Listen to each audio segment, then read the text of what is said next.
feel like Scott Harbaugh right now. This is really fun for me.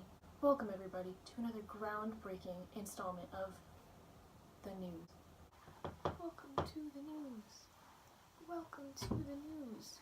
Today we will be covering a local event, the Carnegie Mellon International. If you haven't heard of it, which is very unlikely because this is an art class, it is a prestigious exhibition that takes artists from all around the world to come and create pieces for the Carnegie Museum. One of the artists that I will be covering today is Zoe Leonard. She works primarily with photographs. Thank God! Alright, so let's get down to the stuff that you probably don't care about. Zoe Leonard was born in Liberty, New York in 1961. I don't know where that is. You probably don't know where that is. All I know is that she moved to New York City whenever she was an adult. She dropped out of high school whenever she was 16 to pursue art more independently because the public school system was probably tearing her down. Does that sound familiar? There's nothing said about her parents or if she had any siblings, but it's safe to say that they were probably average. They went to college, had some kids, maybe just one kid.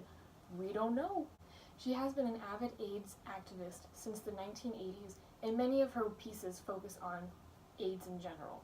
Her first notable piece was Documenta 9, which came out in 1992 in an exhibition in the New Gallery in Germany. It featured black and white female genitalia pictured next to classical paintings. So think historical portraits, Napoleon perhaps, whatever floats your boat.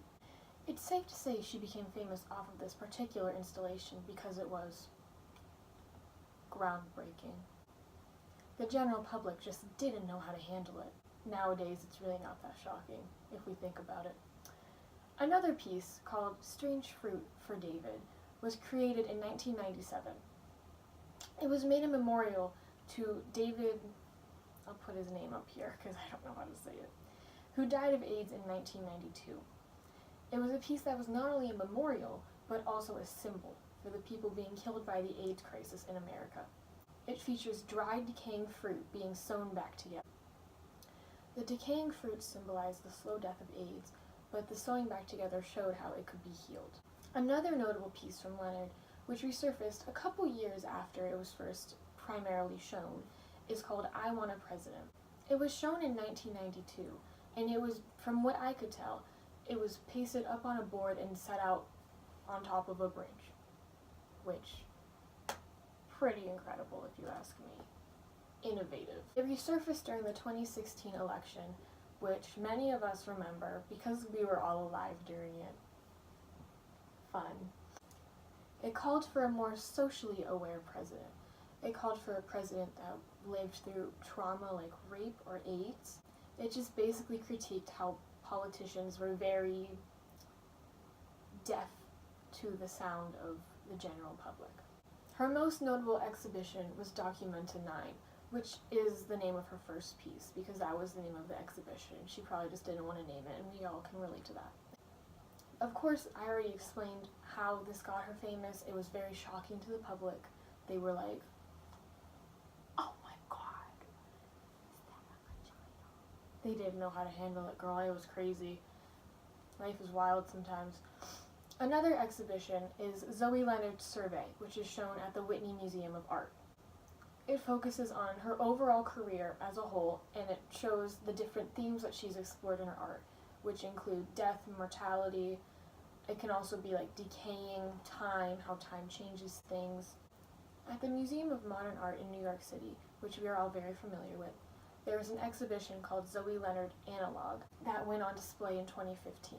It showcased the subtle changes of the city that a lot of people wouldn't notice because they're just so small.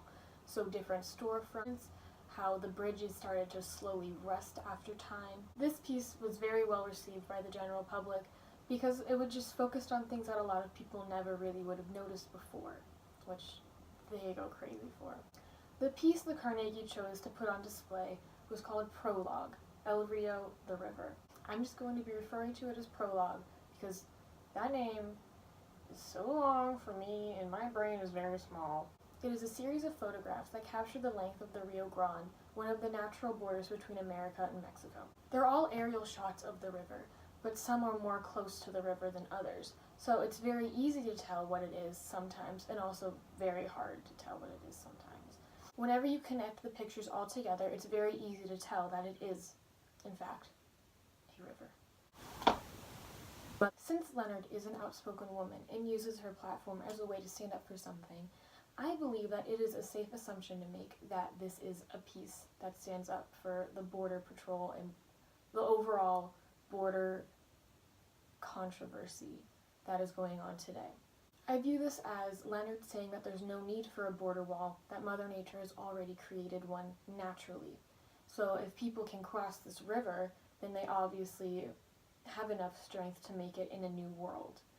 I also view it as a way of Leonard showing us more about Mexican culture, in a sense. We all are very familiar with Mexican culture because it's a very close country to us. We all, a lot of us used to take Spanish, maybe not, I never did, but Baño. She shows us something that we're very familiar with, which is the Rio Grande, but she shows different aspects that we're not so familiar with. We know that it's a river, but we never really look too hard at it because we already know what it is overall. It's kind of like Mexican culture.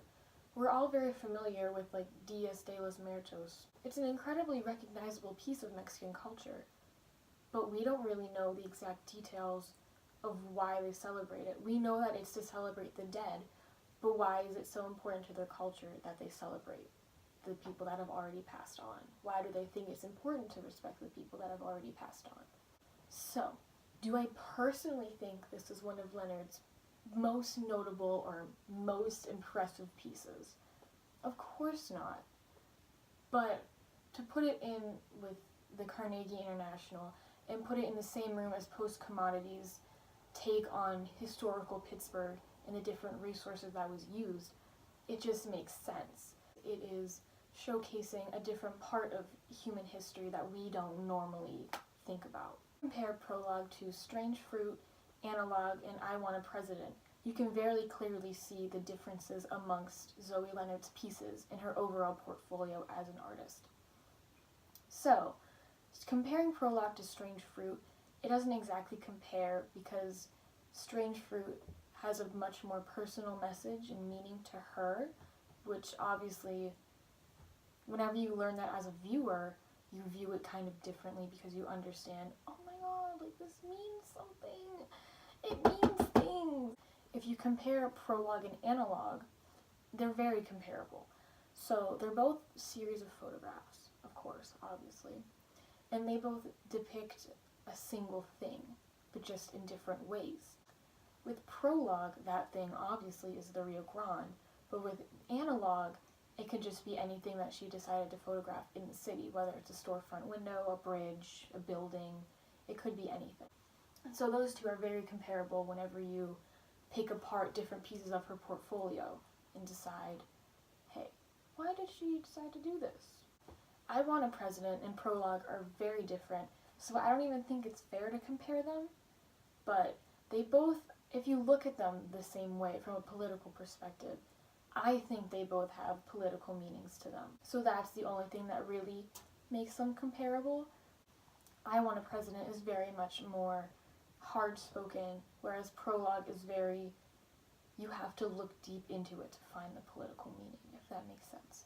I Want a President is also a lot easier for the average viewer to understand, unlike Prologue, which someone might just look at it, Mina, and be like, this is just a picture of a river, I don't understand.